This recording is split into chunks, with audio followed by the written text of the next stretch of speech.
কথায় আছে না, জিনিস যেটা ভালো দামটা একটু বেশি। ইউআই ইউএক্সটা তখন আমার কাছে নতুন ছিল, দ্যাটস ওয়াই আমি ইউটিউবে সার্চ করি। ইউটিউবে সার্চ করার পর আমি ক্রিয়েটিভ আইটির কিছু ভিডিও দেখি। তো ভিডিও দেখার পর সেখান থেকে আমি ইন্সপায়ার হই। আমি আমার বাবাকে নিয়ে ক্রিয়েটিভ আইটি ইনস্টিটিউট ক্যাম্পাস 1-এ যাই ভর্তি হওয়ার জন্য। তো যখন আমি ভর্তি হওয়ার জন্য গেলাম তখন দেখলাম যে ফিসটা অনেক বেশি।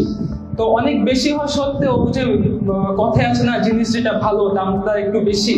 তো আমি আমার বাবাকে অনেক রিকোয়েস্ট করে রাজি করে যে আমি এখানেই কোর্সটা করব। তো তিনি আমাকে এসে ভর্তি করে যান। এখানে আমি যেই ক্লাসগুলো করেছি, জয়নাল আবেদিন স্যার খুব সহজ করে আমাদের ক্লাসগুলো বুঝিয়ে দিয়েছেন, খুব স্নেহের সাথে ক্লাসগুলো বুঝিয়ে দিয়েছেন। আমরা যেটা পারতাম না বা যেটার মধ্যে আটকে যেতাম সেটাও তিনি অনেক ভালোভাবে গাইডলাইন করেছেন।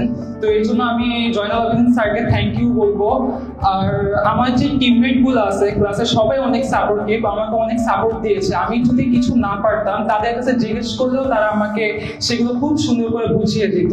তো এই জন্য আমি সকলের প্রতি কৃতজ্ঞ থাকবো যারা যারা এই পর্যন্ত আমাকে অনেক সাপোর্ট করেছেন।